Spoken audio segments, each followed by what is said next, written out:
Biqiltuu miidhagdiin qacalee warra wal jaalachuun faayamee ganamaan rabbiinuu qopheessee kan walii godhuun isin uume. Zabanni kopummaan jiraachuu isin lameen jidduu fuudhame. Rammee fi Aishaa jaalalaan wal fudhatee galuun jaarame. Rammee fi Aishaa jaalalaan wal fudhatee galuun jaarame. Bismillah jechuun hin jalqaba akkasiin eegaluun natti tola. Alhamdulillahi agarree guyyaa arguuf turre hamiila. Gammannuus isaaniin dagannu jenna salaamullahi alaa. Ergamaa rabbii koo jaalallee bareedaa sanka ija kuulaa. Baga gammaddanii sillachuu waliin arguuf guyyaa jaalalaa. Duniyaa keessattis buhaaruuf wal fuudhuun keessarraa sammaalaa. Waan isin lamaan booda hafee wal qabaachuu keessantu caalaa. Warqii urjii lafarra yaatu wal fakkaattu haalaaf amalaan. Warqii urjii lafarra yaatu wal fakkaattu haalaaf amalaan. Ifaan gammachuu qabsiifame dhaabbataadha hin taa'u dhama. Jireenya imaanaa mi'aawaa soorataa jaalalaa dandama. Sadarkaa gaa'ilaa dhaqqabuun ulaagaan keessan barguutama.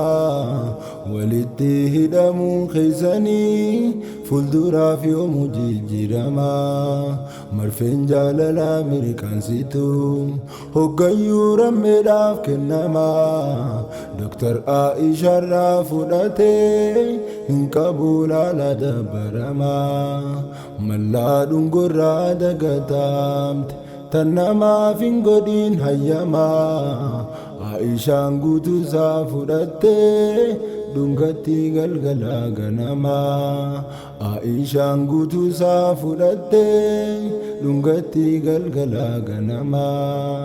Biqiltuu miidhagdiin qacalee warra wal jaalachuun faayamee ganamaan rabbiinuu qopheessee kan walii godhuun isin uume. Zabanni kopummaan jiraachuu isin lameen jidduu fuudhame. Rammee fi Aishaa jaalalaan wal fudhatee galuun jaarame. Rammee fi Aishaa jaalalaan wal fudhatee galuun jaarame. Gammachuu bareedduu jaalalaa eegaa turtan guyyaa yoom dhufaa. Isinii wajjin qooddachuudhaaf hirmaannee aalii ollaa cufaan. Galaanni jaalalaa qulqulluun burqaan injitu itti fufaa. Qoflaa taphachaanuuf buhaaraa deemaa fuuldurri keessan kufaa.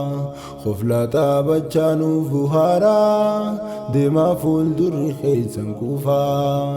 Jaalallee qaamaaf qalbiin tolee tan ammaa ol mul'attu lafaa. Isinirra haa qabu rabbiin budaa jinnii fi insi cufaa. Daraa bubbeen fuutee haa godhu nama isin jibbuu hin hafaa. Imaama biyyaanuu argadhaa ilma akka Abuu Haniifaa. Imaama biyyaanuu argadhaa ilma akka Abuu Haniifaa. Rammeen jaalala Aishaasaa fuudhee galfatuudhaan ibsataa. Duraanuu hanga guyyaa har'aa isumaaf turte ol guddataa. Iddoo dhaalota isi argee bareedduu tondisuu ashiitaa. Fuudhee haadhaaf abbaa sibiraa je'ee naatu wajjin jiraataa. Walirra yaati uumaa isaanii rabbiin waaliif fakkeesse akkaataa.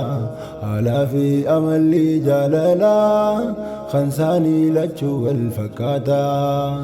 isin dararrameen duraanuu dhiira jaalalaati bargoota umrii dheertuu wajjin jiraadha jennaanii waliin jechafata umrii dheertuu wajjin jiraadha jennaanii waliin jechafata biqiltuu meeradiin qacalee warra wal jaalachuun faayame ganamaan rabbiinuu qopheessee kan walii godhuun isin uume zabanni kopummaan jiraachuu isin lameen jidduu fuudhame rammii fi Aishaa jaalalaan wal fuudhatee galuun jaarame rammii fi Aishaa jaalalaan wal fuudhatee galuun jaarame jireenya keessan qofa miti isin ummataafis imaama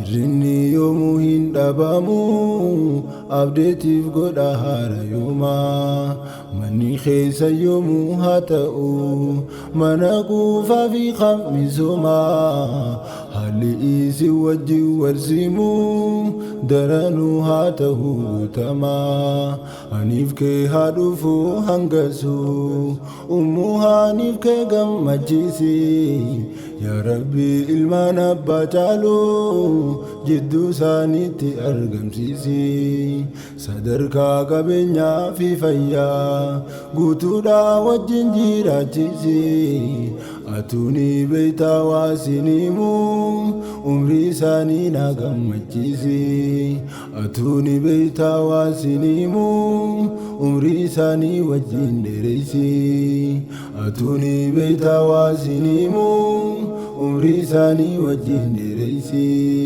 biqiltuu meeradiin qacalee warra wal jaalachuun faayame ganamaan rabbiinuu qopheessee kan walii godhuun isin uume zabanni kopummaan jiraachuu isin lameen jidduu fuudhame rammii fi Aishaa jaalalaan wal fuudhatee galuun jaarame rammii fi Aishaa jaalalaan wal fuudhatee galuun